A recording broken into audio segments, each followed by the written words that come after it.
أشهد أن لا إله إلا الله وحده لا شريك له وأشهد أن محمدا عبده ورسوله أما بعد فأعوذ بالله من الشيطان الرجيم بسم الله الرحمن الرحيم الحمد لله رب العالمين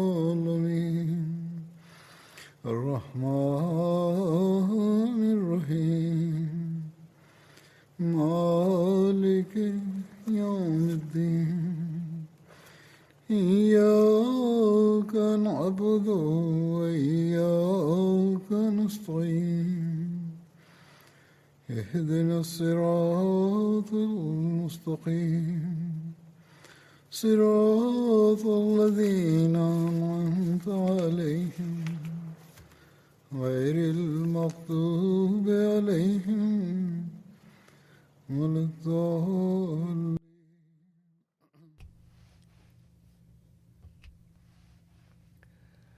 After reciting the Tashahhud, Ta'awuz and Surah Al-Fatiha, Hazrat Khalifatul Masih V, Ayyadahullah Ta'ala bin Nasrih al-Aziz stated,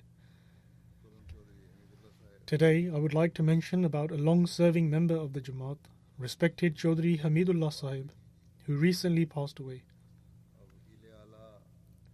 He was serving as the Wakil-e-Ala of Tehreek-e-Jadid in Pakistan, as well as the Sadr Majlis Tehreek-e-Jadid Anjuman Ahmadiyya. He had also been serving as the Afsar Jalsa Salana, i.e. the in charge of Jalsa Salana for many years.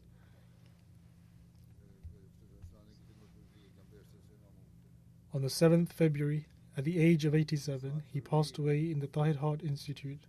Inna lillahi wa inna ilayhi raji'un. Surely to Allah we belong, and to Him shall we return."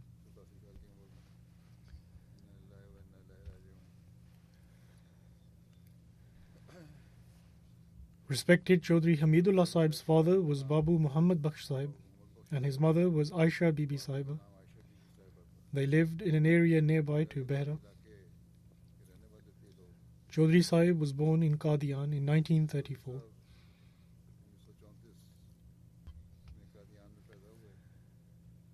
His father accepted Ahmadiyyat approximately 5 years prior to his birth.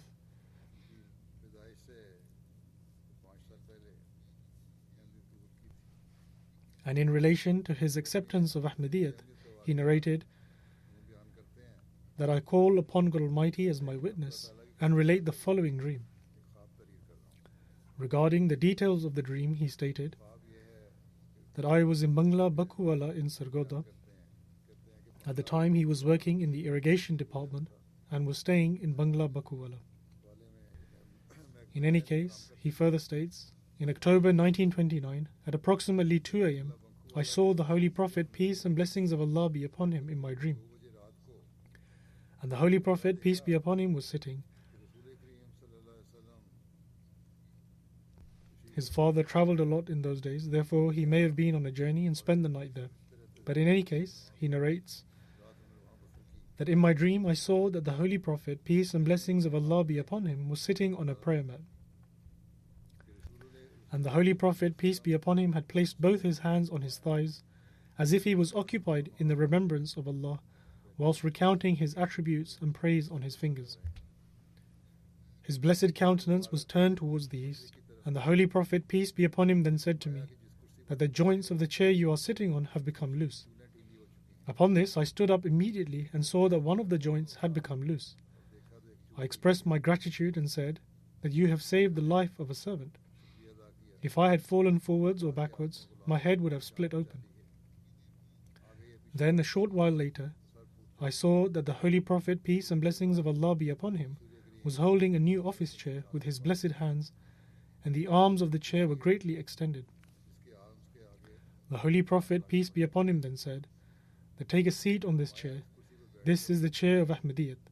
That is, it is supported by arguments and is a true Islam. Following this, I woke up. This was the account related to his father's acceptance of Ahmadiyyat. والد کے اسلام احمدیت قبول کرنے کا واقعہ ہے. چودھری صاحب Chaudhry Sahib required his elementary education in Qadian. He was studying in the 8th class when in 1946, Hazrat Muslim Maud radiyallahu ta'ala anhu called for people to come forward for waqf, i.e. dedicating one's life for the service of Islam. And so, responding to this call, his mother took him to Hazrat Muslim Maud radiyallahu ta'ala anhu and submitted that, Hazur, this is my son, and I dedicate his life for the service of Islam. حضور سے عرض کیا کہ یہ میرا بچہ ہے, میں اس کو خدمت دین کے لیے وقف کرتی ہوں.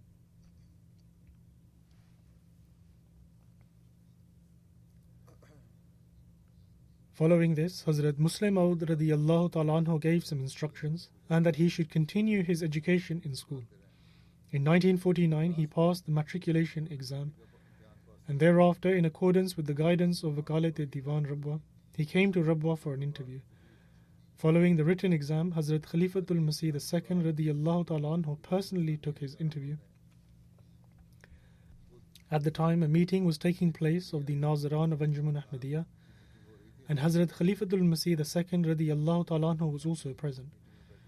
Right there and then, Hazrat Muslim Maud radiyallahu ta'ala anhu called forward the 3 or 4 youngsters who were there at the time, including Chaudhry Hamidullah Sahib, Musliuddin Sahib, and Samiullah Sahib.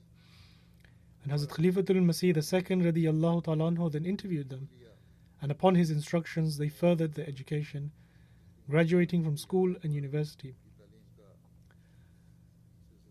On the instructions of Hazrat Khalifatul Masih II radiyallahu ta'ala anhu, he completed his BSc in mathematics and achieving second position overall in the entire province.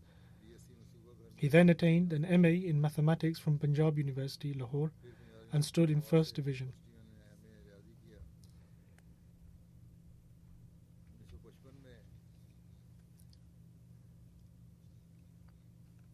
In 1955, he was appointed as a teacher at the Talimul Islam College, Rabwa, and then head of its mathematics department. He married in 1960 to Razia Khanum Sahiba, who was the daughter of Abdul Jabbar Khan Sahib of Sargoda. He continued to serve at the Talimul Islam College until 1974. And after the college was nationalized, Chaudhry Hamidullah Sahib took leave upon the guidance of Hazrat Khalifatul Masih III rahimahullah. As the college had been taken over by the government, therefore there was no mandate for him to continue working in a government institution, being a life devotee. However, Hazrat Khalifatul Masih III rahimahullah instructed some, but not all, life devotees who were working at the college to continue serving there, as there was a need, whereas he instructed other life devotees to leave and enter the service of the Jamaat.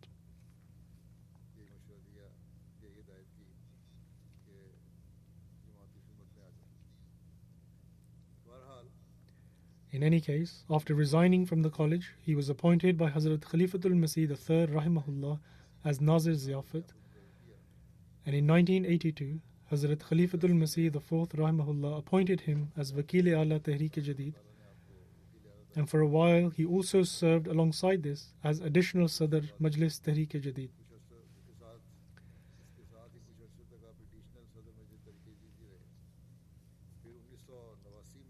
Then in the Jubilee year of 1989, he was appointed as Sadr Majlis Tehreek-e-Jadid and served in this capacity until his demise. And from 1986 until his passing, he also served as additional Nazir-e-Ala and supervised emergency situations in Sindh and so on.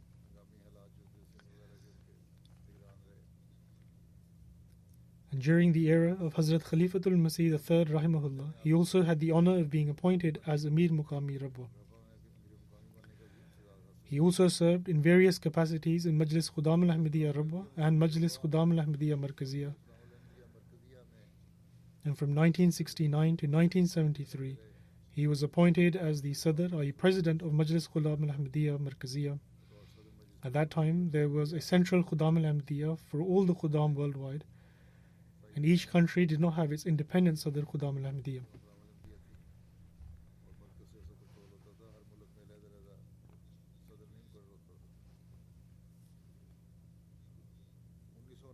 When Hazrat Khalifatul Masih III Rahimahullah appointed Chaudhry Sahib in 1969 as the Sadr Majlis Khudam al-Ahmadiyya, he gave some very important words of advice.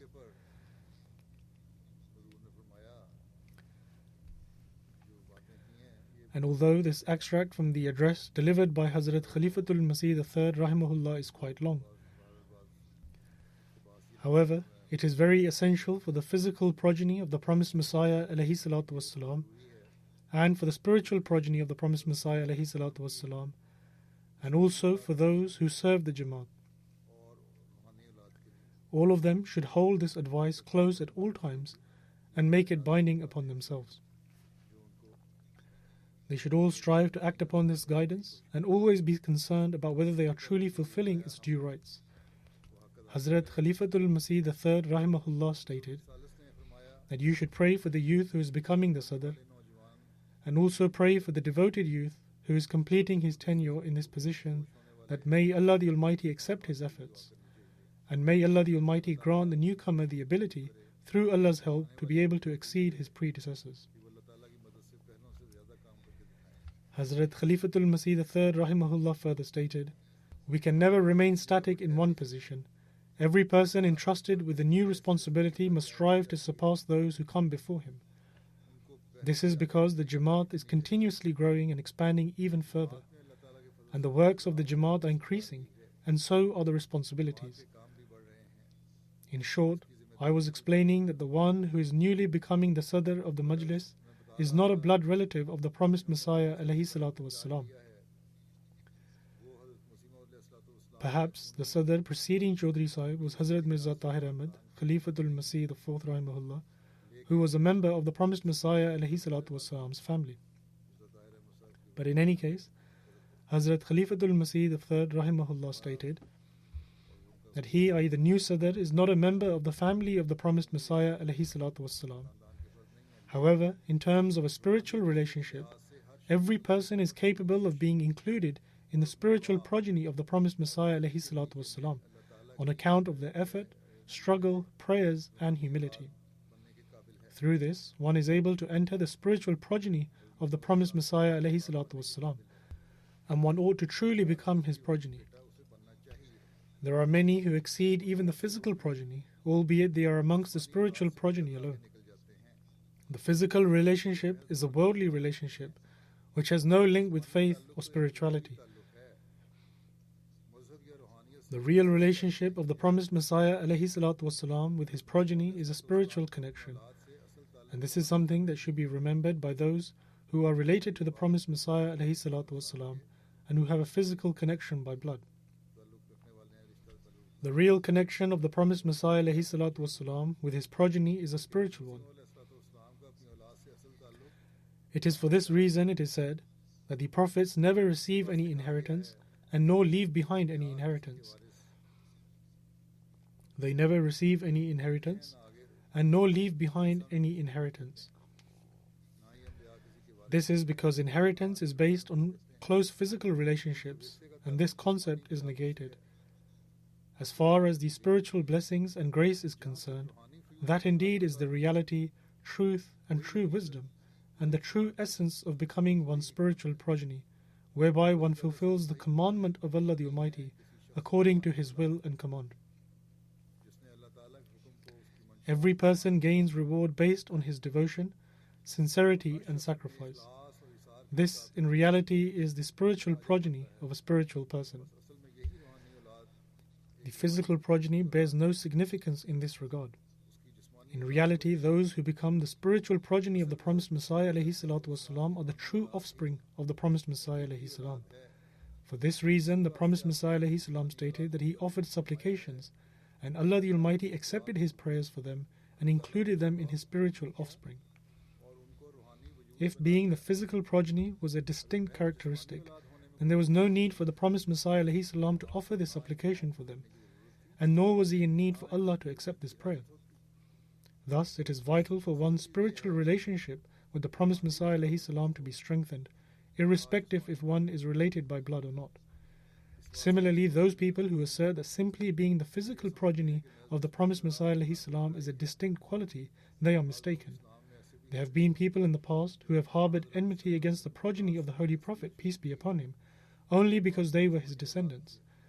At the same time, it is also wrong to assume that they were honored only because they were his physical progeny. If one grants them honor and reverence simply because of this blood relation, then such a person is utterly foolish. Thus, this covers both aspects. Whoever harbors enmity simply because they are the physical progeny is wrong, just like the one who gives them honor and reveres them simply because they are the physical offspring. Hazrat Khalifatul Masih III rahimahullah states that such a person who thinks like this is devoid of spirituality and intellect. The real connection and relationship is through spirituality. If the physical offspring establishes a connection by inculcating within them a spirit of sacrifice and selflessness, then Allah the Almighty will reward them and bless them by bestowing His nearness and contentment. If the physical offspring become established upon this and adopt the spiritual blessings of the Prophet, then Allah the Almighty will reward them by bestowing His nearness and contentment. And despite not being physically related, if a person adopts these spiritual blessings and proves themselves worthy enough to be deemed his, i.e. the Prophet's true offspring, then it is wrong to say that they cannot achieve a status and rank in the eyes of God because they are not his physical progeny.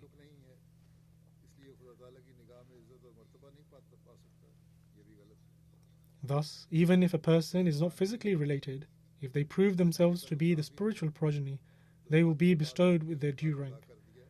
And anyone who says that they will not be bestowed with this rank and honor is mistaken. Hazrat Khalifatul Masih III rahimahullah states, both viewpoints are incorrect. What truly matters is to follow the right path. Only the one who is deemed honorable and worthy in the sight of Allah the Almighty attains success. They are granted the opportunity to serve the religion of God Almighty according to their capacities, and Allah the Almighty accepts their efforts irrespective of whether they are physically related to the one who is divinely commissioned or not. Therefore, it is irrational on part of those who say that since they are related by blood, they ought to be honored. Likewise, it is also wrong to say that certain people are good because they are physically related and that they have inherited their honor and respect. No one inherits respect and honor in this manner. No one inherits respect and honor in this manner.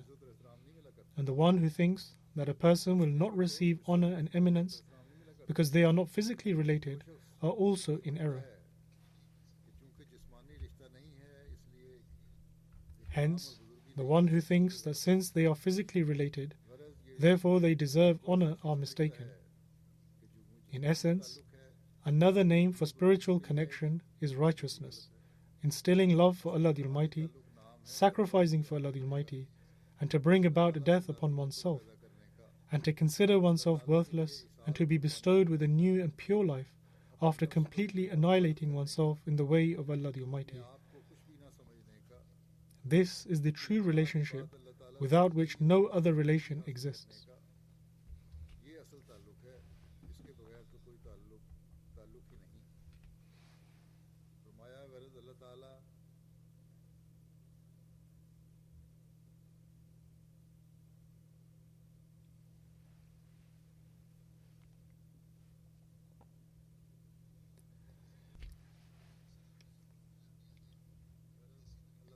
Hazrat Khalifatul Masih III rahimahullah states that by the grace of Allah the Almighty, Khudam al-Ahmadiyya has made significant progress in the past 3 years. However, just like there are various mountain peaks, there is no designated peak for Khudam al-Ahmadiyya, after ascending which they can think that they have reached their goal and that their work is done. We have to ascend that mountain which has no peak, because above this peak is the kingdom of the benevolent Lord, and the distance between man and God is immeasurable. We should try our utmost, as if it were a case of life and death, that we do not become stationary on one point, nor do we stop at a place and think that we have achieved all that which we wish to achieve. Nay, it has been decreed that our progress in spiritual ranks are limitless. If we strive to our utmost, and the sincerity and love we have for Allah the Almighty in our hearts is also ascertained and accepted by Him, then Allah will continue to bestow His grace upon us, just as he has been doing so. As a result of this, man will develop an even deeper love for God Almighty and will become even more estranged from one's baser self. These were the words of advice Hazrat Khalifatul Masih III Rahimahullah imparted to Chaudhry Sahib, and it was owing to Chaudhry Sahib that we also heard these words. Thus, whenever a life devotee, a Jamaat worker, or a member of the promised Messiah ﷺ's family reflects over these words, they ought to pray for Chaudhry Sahib to be granted a lofty station in paradise, as it was due to him that we heard these golden words of advice.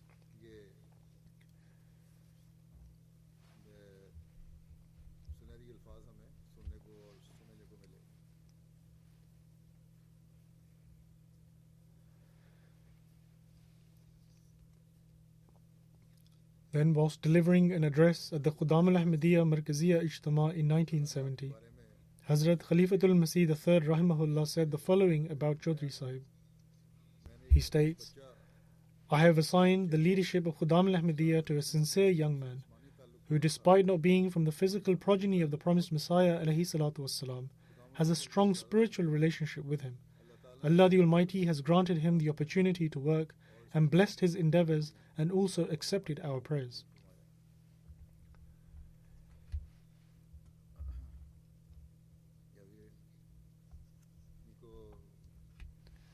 When he finished his term as Sadr, i.e. President of Khudam al-Ahmadiyya, during the farewell ceremony, the following was mentioned in the address delivered on that occasion, and what has been said about him is not an exaggeration. It was stated that today's special ceremony is in honor of Chaudhry Sahib.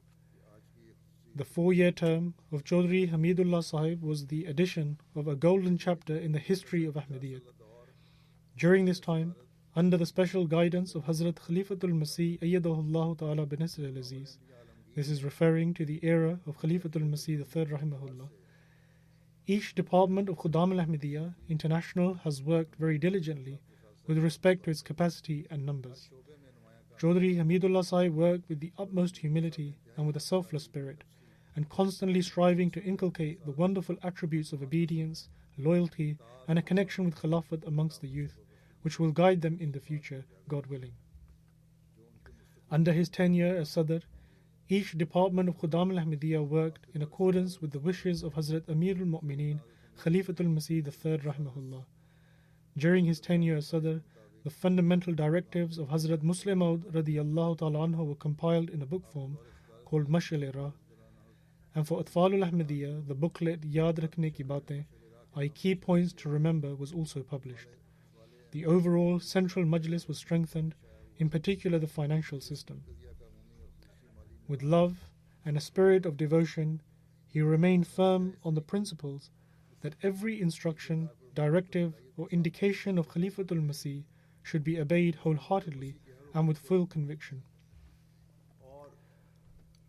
Furthermore, in order to act on all the words and commandments of His Holiness to the letter, every possible means should be utilized.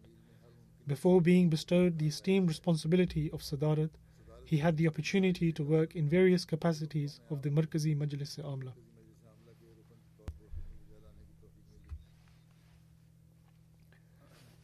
Hazrat Khalifatul Masih III Rahimahullah was also present during this farewell ceremony. I will present a part of the brief address he delivered. Hazrat Khalifatul Masih III Rahimahullah stated, For the outgoing Sadr, I pray that may Allah reward him generously, and for the new Sadr, I pray that may Allah the Almighty enable him to render exceptional services, and may his efforts be accepted. Majlis Khudam al-Ahmadiyya has passed through various phases to reach the stage where the entire world can witness it today. Initially it was like a small seed, but now the seed has transformed into a beautiful young and healthy tree that is flourishing. Under each Sadarat, the Sadr, i.e. the President, has performed 2 tasks. Some of them have worked exceptionally well in this regard, while some to a reasonable standard, and some simply saw out their tenure in regards to certain aspects of their work. But in any case, each Sadarat worked in regards to 2 aspects. One aspect was to uphold the traditions that were already established, and secondly to meet the needs that had arisen. New challenges are faced, and there can be new developments and requirements as a result of which there is a need to overcome them. And a living entity has to carry out these two tasks. Hazrat Khalifatul Masih III Rahimahullah then stated, the Khudam al-Ahmadiyya will continue until the Day of Judgment, because this organization is part of the Jamaat established by the Mahdi of the Holy Prophet Sallallahu Alaihi Wasallam, and regarding this community there are tidings that all the responsibilities until the Day of Judgment will be assigned to it. These responsibilities are principally and wholly related to the followers of the Holy Prophet, peace be upon him, and Islam, because the Ahmadiyya community will continue to flourish until the Day of Judgment. Therefore, all auxiliary organizations of the Ahmadiyya community will also continue until the Day of Judgment.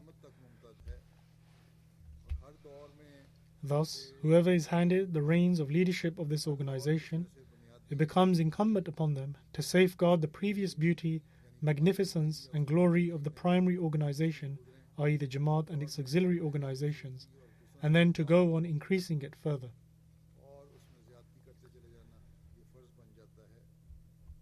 Hazrat Khalifatul Masih III Rahimahullah then stated that we cannot remain stationary at one point, because this is akin to death, and this is a fundamental principle of life. At every level and in every department and organization of the Jamaat, we should bear in mind that we can never remain stationary, because to remain stationary is akin to death and is a fundamental principle of life. Hazrat Khalifatul Masih III Rahimahullah further stated, each new Sadr has a greater responsibility than the previous Sadr, because the previous Sadr worked according to the situation that prevailed 2 years earlier and then built upon that. Therefore, the new Sadr has to build upon the work carried out by his predecessor. Hazrat Khalifatul Masih III Rahimahullah further stated that the work increases and there are new instructions and guidance issued by the Markaz, i.e. from the Khalifa of the time. There are new guidance issued by the Markaz, i.e. from the Khalifa of the time, and new responsibilities are placed upon the Sadr according to the changing circumstances. Hence, to uphold previous traditions and to fulfill the new requirements and then to understand the changing circumstances requires an invigorated approach and effort.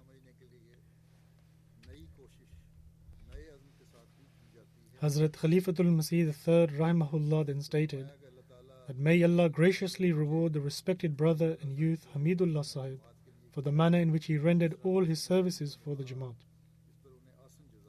Furthermore, whatever responsibility of the faith is placed upon his shoulders, and for whichever department or capacity he serves in, may he continue to work in an excellent manner until the very end.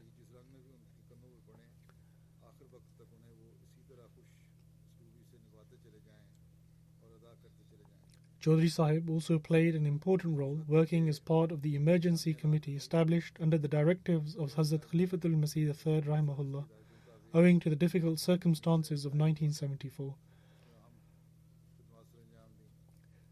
And after Hazrat Khalifatul Masih IV Rahimahullah migrated to London, he instructed Chaudhry Sahib to come here, where he stayed here for more than a year to establish the Markazi departments. And he played a key role in organizing and establishing the systems here.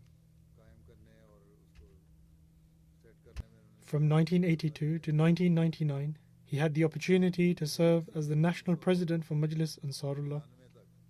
In those days, there was no condition of any fixed terms, and he served for approximately 17 years as the national president of Ansarullah.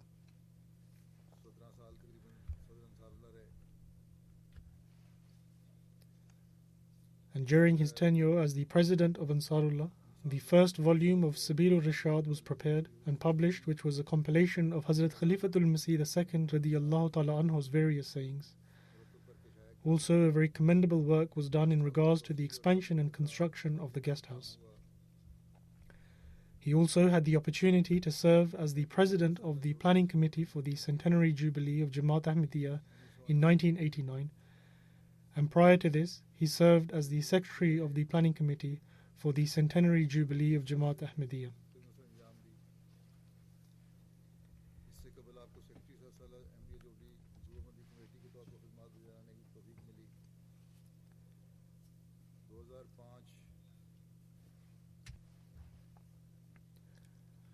In 2005, he served as the president of the Central Committee for the Centenary Jubilee of Khilafat-e-Ahmadiyya in 2008. He was appointed as the president for the Central Committee for the Centenary Jubilee of Khilafat-e-Ahmadiyya, and since the projects under this committee are ongoing, therefore he continued to serve as its president till now. Even now, certain literature is being published under this scheme. Upon the demise of Hazrat Khalifatul Masih IV rahimahullah in 2003, he had the honor of presiding over the Electoral Committee for Khilafat. As Wakil-e-Ala, he officially visited many countries in Africa and Europe. After the demise of respected Sayyid Mir Dawood Ahmad Sahib in 1973, Hazrat Khalifatul Masih III rahimahullah appointed him as the Afsar Jalsa Salana, i.e. the overall in charge of Jalsa Salana. And from 1973 till his demise, he continued to serve as the Afsar Jalsa Salana. And even though after 1983 the Jalsa Salana, i.e. the annual convention, had not been held in Pakistan, however the administrative system remains and he continued to administer it. He would regularly provide updates as to how they would accommodate a maximum number of attendees if Allah the Almighty provided them with the opportunity to hold the Jalsa and improve the circumstances there. He possessed great administrative skills and always utilized them in his work. Prior to becoming the Afsar Jalsa Salana, he served in the administration of the Jalsa Salana in various capacities. When Hazrat Khalifatul Masih IV rahimahullah travelled to Qadian for the Jalsa Salana in 1991, he appointed him as the Afsar Jalsa Salana, and whilst commending his efforts in one of his sermons, Hazur stated that Chaudhry Hamidullah Sahib and Mia Ghulam Ahmad Sahib from Pakistan worked very diligently for a very long period of time. They travelled to Qadian and understood the issues there, and adhering to my instructions, they rendered an exemplary service in organising all the arrangements. The Ahmadi population of the Jamaat in Qadian is very small, and it was not possible for them to undertake the arrangements on such a vast scale. In addition to being appointed as the Afsar Jalsa Salana in 1977, he was also appointed as Nazir Ziyafat, and from 1977 to 1987 he served as the Nazir Ziyafat.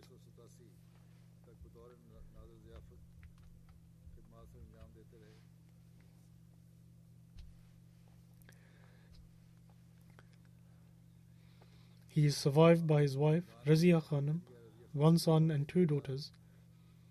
His son, Rashidullah Sahib, resides in Canada, and one of his daughters is here in London, wife of Zahid Hayat Sahib. And the other daughter, Rizwana Hamid, who is the daughter-in-law of Kamal Yusuf Sahib and wife of Nisar Ahmad Sahib in Sweden.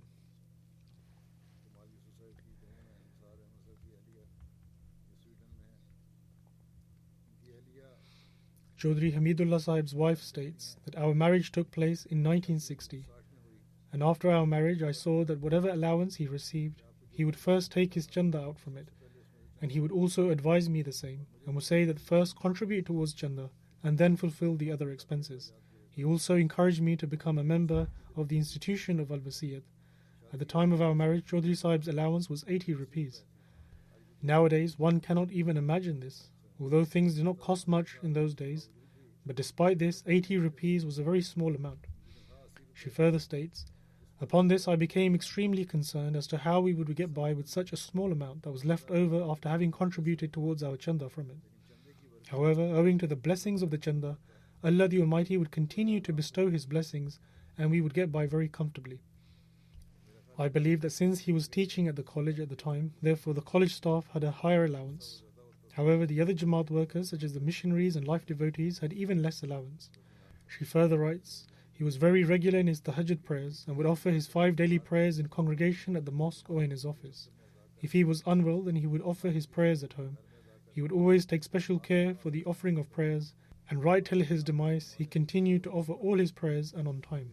Upon observing him, the habit of offering the tahajjud prayer was also instilled in me as well. I learned everything from him.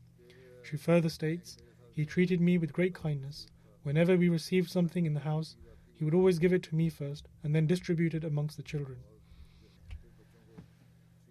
He would often come home very late, as he would continue working till the late hours of the night in the offices. I observed that he would never disturb me and would open the outside door himself with the key and enter inside. No matter how late he came, he would never wake me up by ringing the doorbell of the house. मैं कितना भी late हूँ कभी घंटी नहीं बजाई कभी नहीं उठाया और कहते हैं खाना She further states that I would place the food in the pot according to how much Chaudhry Sahib would require to eat, and place some rotis, i.e. bread, next to it, and I would then go to sleep. He would come home from outside and would warm the food himself and eat it. He never made any demands in regards to food or clothes. He would happily eat whatever food I presented to him, and he would also happily wear the clothes I would buy for him. He never complained about it.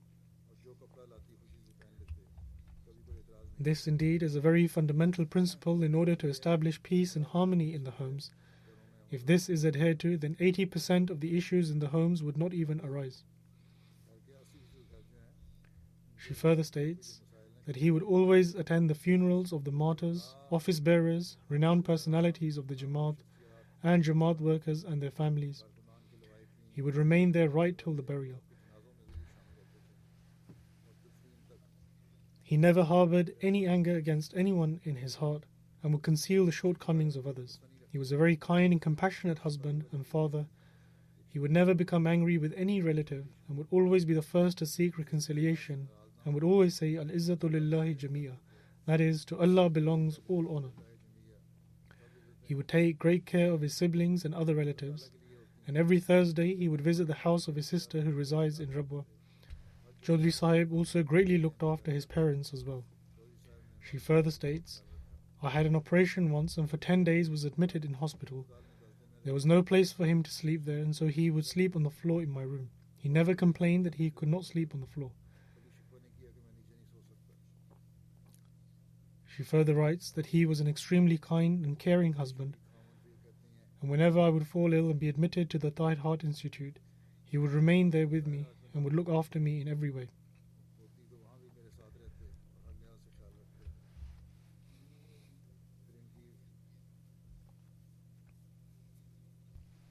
His daughter states that he never spoke to my mother in a loud voice. Our father was not only a father but also our friend, and we could share everything with him. She further states, he would often offer his tahajjud prayer in my room when I was a child, and I still recall the prayer he would recite repeatedly, that, O powerful God, save me from all kinds of affliction. And when we were children, he would relate stories to us before going to sleep. And when he would come to Sweden, he would also relate stories to my children when they were young.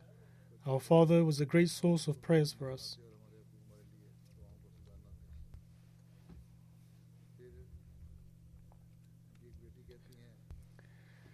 His daughter further states that it was always his routine that he would leave for the office after having breakfast and would return home late in the afternoon.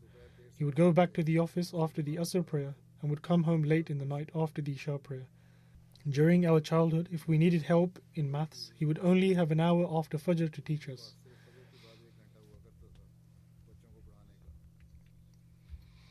On one occasion, after the inspection of Jalsa Salana, the workers of Jalsa Salana were sat in the company of Hazrat Khalifatul Masih III rahimahullah to eat food.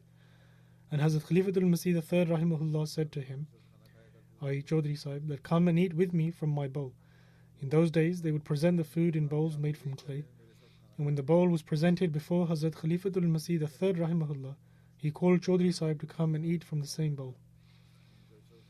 He truly did justice as a waqf, a life devotee, and apart from eating, drinking and sleeping, his entire time was spent for the service of the Jamaat, and he did not waste his time. His daughter further states, when I was young, he once taught me that the upper hand is better than the lower hand. Before this, I would open my hand, i.e. with the palm facing up, and take something.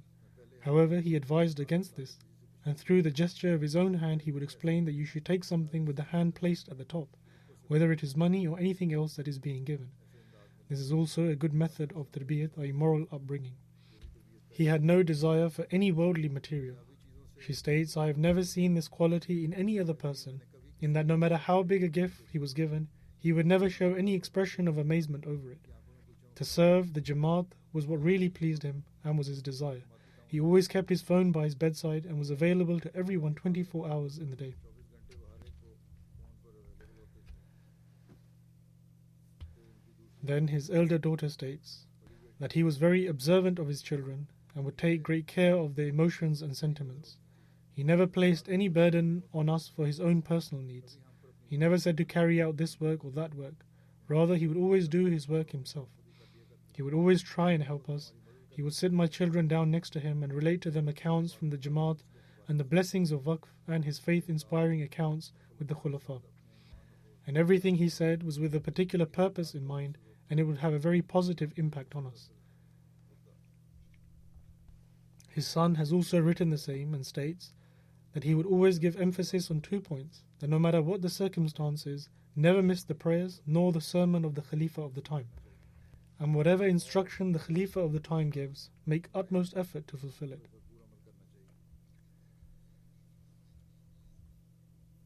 He further states that he would often say to me that if I wanted to open a way for Tabligh, then I should try to leave an impression on the Canadians whereby they feel that this individual respects them and has love for them.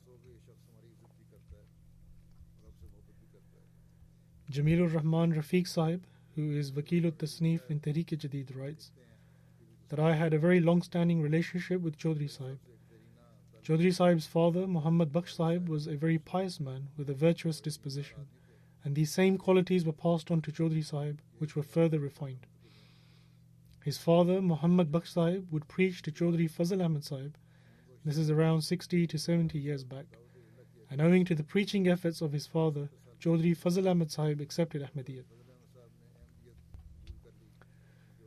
Jamilur Rahman Sahib further states that later Chaudhry Fazl Ahmad Sahib became my father-in-law, and in this way we had a link, and he made every effort to fulfill this bond.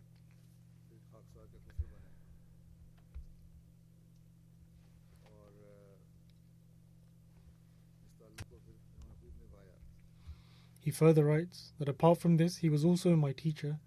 Whilst I was studying BSc, he had just completed his MA in mathematics and taught us for a period of time. He would always teach with great dedication, and we would be greatly impressed by it. He strictly adhered to his principles, but was also very compassionate and caring, and would also confidentially and discreetly assist those workers who were in need of help.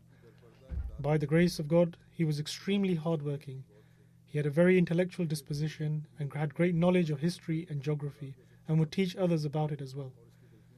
By the grace of God, he would spend the wealth of the Jamaat with great caution, and would often say that if one has to write a note comprising of just a few words, then they should use half the paper instead of the entire page. He would always thoroughly investigate matters, and if ever he was assigned with a task, he would carefully assess every aspect of it and then make his decision. By the grace of God, this was an outstanding quality of his.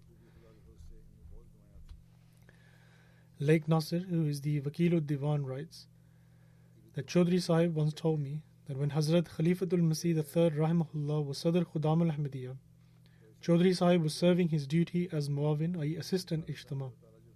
Hazrat Khalifatul Masih III Rahimahullah told him to go and assess the situation in the Langar Khana, i.e. kitchen.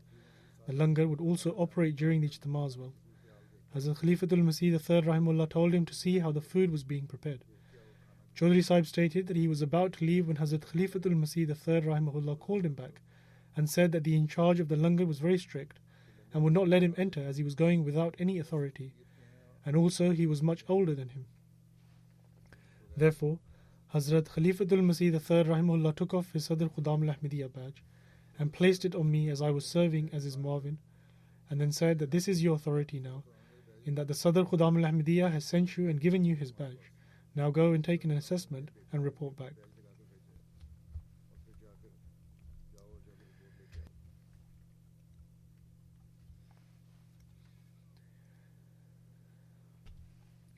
I once directed all the Naziran and Wukala, and later as well on a few occasions, to go and visit the Jamaats and meet the members and convey my salam.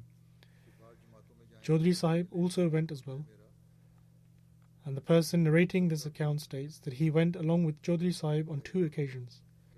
Chaudhry Sahib was assigned the district of Sargodha, and he did not leave out a single house in these visits. He went to every house, and if anyone was not home, and he was informed that he had gone to his land or to work, then he would go there and meet them. There were also certain areas where the car could not go, and on numerous occasions, Chaudhry Sahib would walk for many kilometers in order to meet the members and convey them my salam.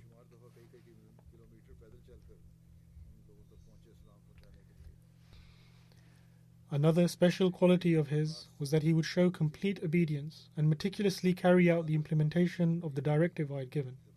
He would read the message which I had given for the members over and over again, and would also say to those with him that if he misplaced the order of words when reading out the message, then they should point it out and correct him. This is how particular he was.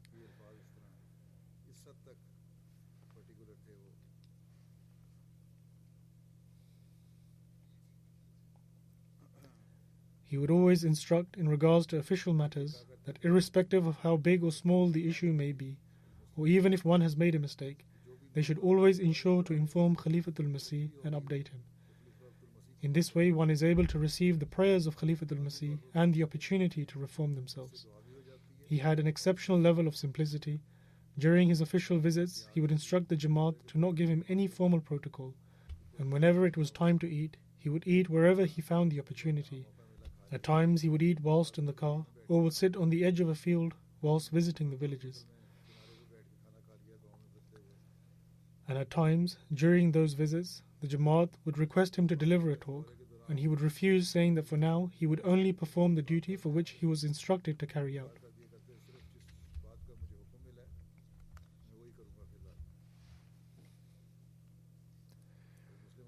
One instruction of Hazrat Muslim Maud radiyallahu ta'ala anhu to the residents of Qadian and Rabwa was that they should offer their prayers in the mosques of their local areas. Chaudhry Sahib strived to abide by this up until the end. Therefore, even if he went to Masjid Mubarak, which was the central mosque, he would at least offer one of his prayers in the local mosque.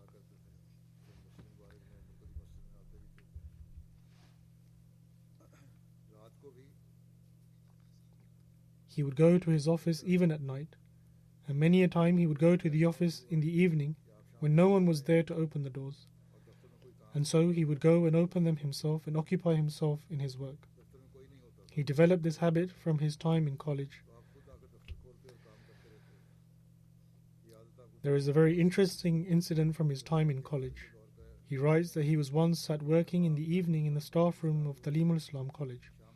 An assistant came with a box in which there was some food, and he opened it and there was biryani or pulao inside.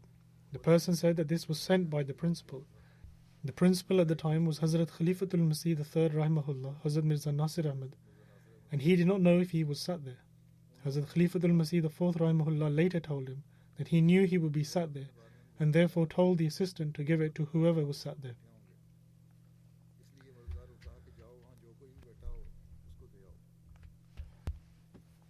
Whenever someone would visit Chaudhry Sahib at his home, he would personally extend them hospitality, and he would present whatever he had very frankly to his co-workers and subordinates. Lake Abid Sahib has written that he was very diligent in even the smallest of matters. He would never sign a draft bill or letter without first reading it completely. This is a very important point for all office in charges, that they should not sign things without first reading it carefully. Chaudhry Sahib was very punctual, and his habit of completing his tasks on time was instilled so strongly within him that it was as if he was in control of time and could adjust it as he pleased. In spite of his great adherence to punctuality, he paid much attention to etiquettes. Whenever he would go to the mosque, he would busy himself in the remembrance of Allah and not look at the time. As is often observed, when it is the time for prayer, people begin looking at the time, thinking as to why the prayer hasn't commenced yet. However, he would begin the prayer only when the Imam would come forward. He would give advice to the missionaries who would visit from abroad, and usually he would advise them to read the books of the promised Messiah alayhi salatu wassalam and to act upon the teachings in those books. And he would say that in this way they will be able to bring about a unified image of Ahmadiyyat around the world.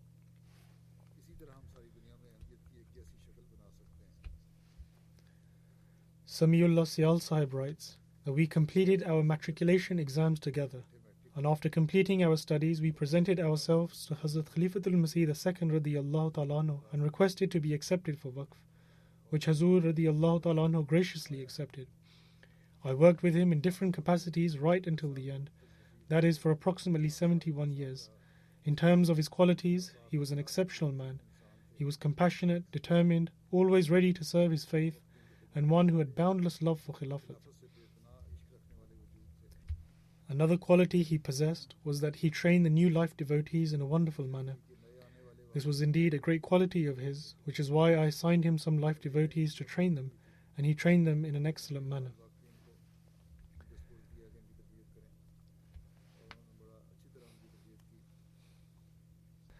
Halim Qureshi Sahib says that he had a firm grasp over administrative and financial matters, and he would never tolerate any mismanagement. He closely monitored the financial affairs, and he would always remain updated with regards to the prices of items. If any bill was received in which there was an excess expenditure of even 10 rupees, he would inquire as to why 110 rupees was spent on a certain item in a shop, when the actual cost was only 100 rupees.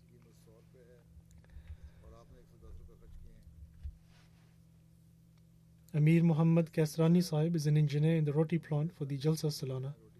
He says that Chaudhry Sahib would give utmost importance to seeking counsel. Before making any decision, he would always take counsel from the relevant office bearer or expert in that field. And before taking any new step, he would make full assessment, and only after taking counsel extensively would he reach a conclusion. On Fridays, when the offices are generally closed, he would come to test the roti plant. Likewise, in the extra day off in the last week of the month, he would often go to the office. And with regards to this, he would explain to his colleagues that he once learned from Hazrat Khalifatul Masih III rahimahullah that whenever one faces any worries or difficulties in their personal lives, they should give more time to works of the community. And in this way, Allah the Almighty will alleviate their worries Himself. He would show great respect and love to everyone he would meet, and he would speak to everyone about the topics they had interest in. Engineer Sahib says that prior to Chaudhry Sahib's demise, there was a meeting in which there were some delays with regards to construction work. Upon this, he expressed his displeasure with me and with the other engineers as well. But the same day after leaving work, he phoned me, and speaking in a cheerful manner, as he always does, he said that he perhaps used some strong words and was phoning to apologize, and then continued to ask how I was. Hafiz Muzaffar Ahmad Sahib writes that upon my request, Hazrat Khalifatul Masih IV rahimahullah granted permission to build the Rabwa research cell, and he also instructed that I meet Chaudhry Sahib. And in fulfillment of this instruction, out of the 2 proposed sites, he built the offices within Jamia. And during the meeting, he said that you will be rendering your services to the community in the future as well. So firstly, we have to always keep the future needs of the community in mind. But secondly, we must also bear in mind the principles of moderation and sufficiency. Hence, he also advised that instead of desiring for large office tables or comfortable chairs, we should plan to have furniture which is appropriate and sufficient.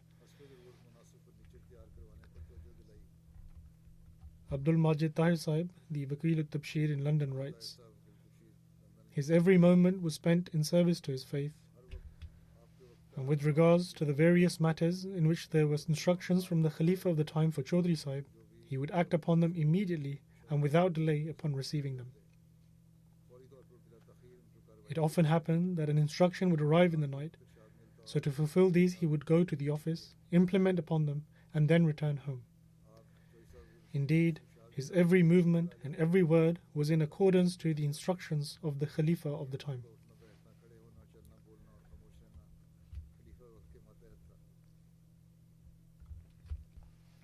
There are those who deem the written rules and regulations of the community to supersede the instructions of the Khalifa, and that these should be acted upon instead. To them, Chaudhry Sahib would always say that they should act upon whatever guidance or instruction came from the Khalifa, as these are the rules for them. In any case, there is an overruling clause present in the rules and regulations. Mubashir Ayaz Sahib, the principal of Jamia Ahmadiyya Rabwa, writes that Chaudhry Sahib was an encyclopedia of Jamaat traditions and history, and this is absolutely true. From whatever opportunity I had with him, I noticed one thing that was clear was his grasp and command over the work he did. Mubashir Ayaz Sahib writes, I often tell some of my colleagues that if one were to have a meeting with Chaudhry Sahib regarding Jamia, then Chaudhry Sahib would be able to tell us how many stairs there are in Jamia, how many plants there are, and where they are placed or where there are some shortcomings. He looked at everything in great detail, and whatever matter a meeting was about, he would acquire all the information and the minutest details, and he would expect his colleagues to do the same. He then further writes, "It was as if the entire history of Rabwa was imprinted upon his eyes, heart and mind. A few months ago, I met with Chaudhry Sahib and said that when it came to some historical landmarks, there were some differences in the accounts narrated by various elders. Hence, I sought guidance from him in this matter. Upon this, he explained many things to me and told me in detail that I could find out about a certain thing from such and such person. However, that person's memory has grown a little weak, and so I should make a list and send it to him, and then he would go along with me to those historical landmarks and tell me whatever he remembered." He further writes that his humility and meekness was such that he would always make the tea himself and present it to me. And whilst narrating another incident of his humility, he states that a few years ago we went to Qadian for the Jalsa.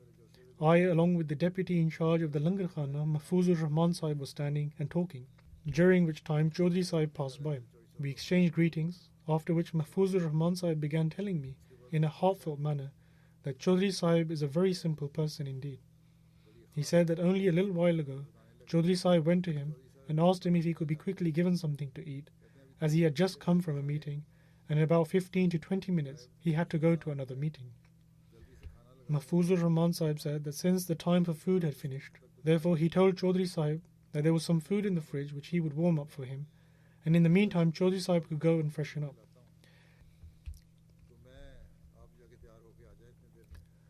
He said that when he went and began heating up the food and brought it out, he realized that quite some time had passed, and since Chaudhry Sahib was very punctual, he wanted to reach his next meeting on time and thought that if he waited for the food to come, he may get late. Therefore, he saw that Chaudhry Sahib had already gathered the leftover pieces of roti, i.e. bread, on the dining tables and had almost finished eating it with the lentils or whatever food had been left over.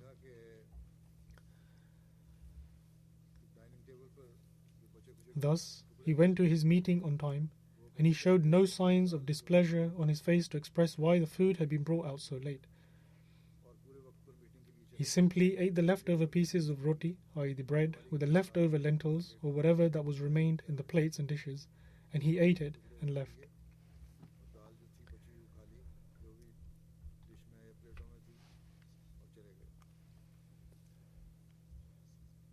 Chaudhry Sahib extensively studied the books of the promised Messiah ﷺ, and it seemed as if he was always studying one of his books, and it would not merely be to the extent of reading them. In fact, it would not be wrong to say that he studied these books very meticulously. He had pondered over every single word, and he would find solutions for any questions he had, or would at least attempt to do so. He also advised the same to others, that whenever they read books, they should ponder over each word, and wherever a question arose, they should try to solve it.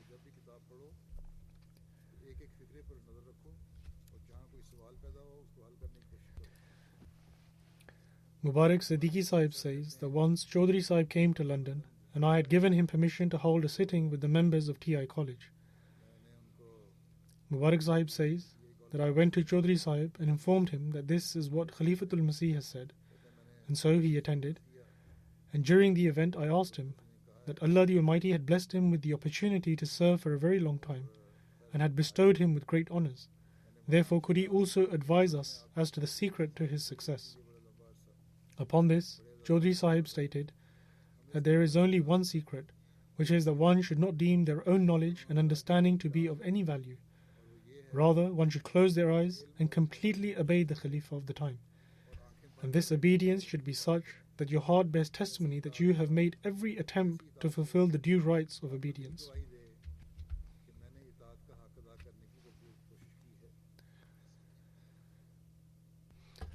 Mirza Jawad Sahib writes that he used to narrate an incident of Hazrat Khalifatul Masih III Rahimahullah, that once Hazrat Khalifatul Masih III Rahimahullah told Chaudhry Sahib that before the partition, on the occasion of Jalsa, members would be assigned on week-long duties, and during this time they would only be given 1 cup of tea in a week as refreshment. Once a youngster on duty brought his tea joyfully back to his residence. Food, however, would be received from the langar as usual. but a duty holder only got tea once in the week. So one worker took his tea back to the guest house where he was staying, and the guest staying in the bed next to him thought that he had brought the tea for him. When the worker entered the room, the other guest was lying down and thought that perhaps the tea had been brought for him. The guest asked the worker whether he had brought the tea for him, and without giving any indication, the worker gave his tea to the guest.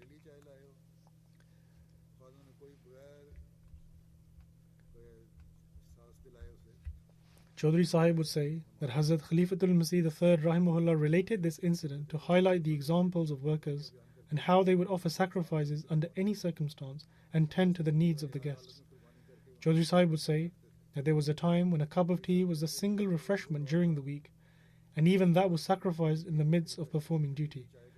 And today, times are such that God Almighty has blessed this community financially a great deal, to the extent that it is normal for tea to be presented at even the smallest of meetings. Thus, we should be aware of the blessings bestowed by God and should always use the community's funds responsibly, avoiding all unnecessary spending. In any case, there are many more things which can be mentioned. These were just a few which I have selected. These accounts could go on much longer, but I will stop here. And whatever has been stated regarding Chaudhry Sahib, there is no exaggeration in them whatsoever. There are many things which people have written. Some of them were so extensive that I was unable to take any part from them, and some I was not even able to read at all.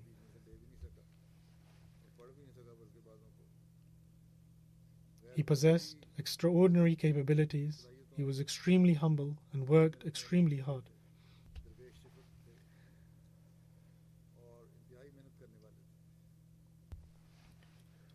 I have also worked with him, and he would always guide on how to do the work in a very gentle and kind manner. And later, when I became Nazr-e-Ala as well as Amir Muqami, his demeanor changed entirely, and he remained completely obedient throughout that time. And then when I became the Khalifa, he fulfilled all of his duties in accordance with his pledge of allegiance with complete loyalty as an Ahmadi and as a Jamaat worker.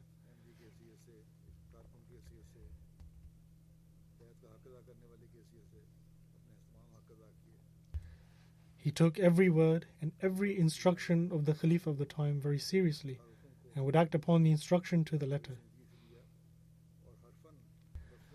He would never present his own interpretations to the instructions, in that this is the meaning of such and such instruction.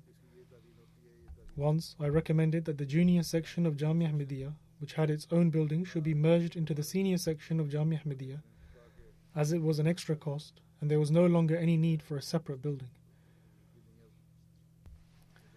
And so, I sought his opinion on the matter, and at the time he and some other elders of the Jamaat had some reservations and suggested against it. However, later when I made the decision to still go ahead with it, without voicing any kind of complaint or objection, he immediately began to implement upon the decision. I thought that perhaps it would take a few days to implement, but within 24 hours he implemented upon it and submitted the report to me informing me of its progress. May Allah the Almighty elevate his status, and may Khilafat continue to be granted such Sultan-e-Nasir, i.e. excellent helpers.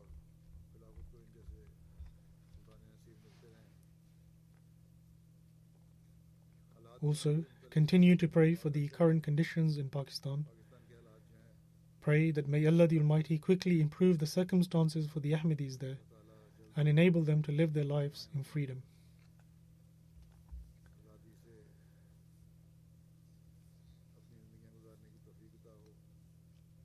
Another important matter that I wish to mention is regarding the coronavirus pandemic which has spread throughout the world.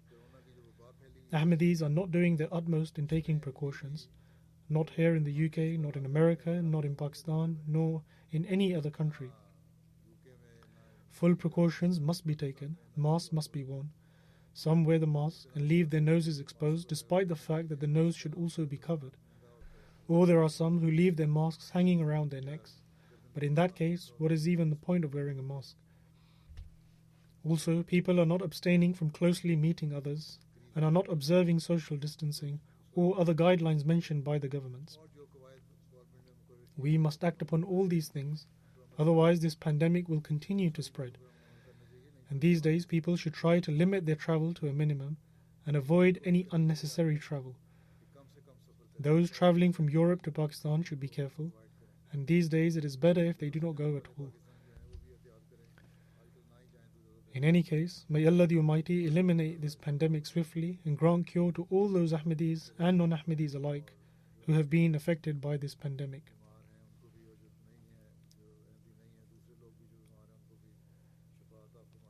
And after offering the prayers, inshallah I will lead Chaudhry Sahib's funeral prayer in absentia.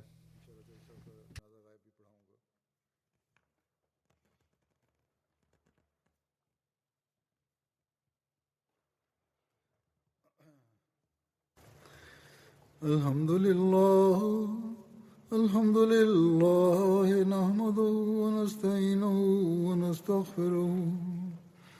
ونؤمن به ونتوكل عليه ونعوذ بالله من شرور أنفسنا ومن سيئات أعمالنا من يهده الله فلا مضل له ومن يضلل فلا هادي له ونشهد أن لا إله إلا الله ونشهد أن محمدا عبده ورسوله عباد الله رحمكم الله إن الله يأمر بالعدل والإحسان وإيتاء ذي القربى وينهى عن الفحشاء والمنكر والبغي يعظكم لعلكم تذكرون اذكروا الله يذكركم وادعوه يستجب لكم ولذكر الله أكبر.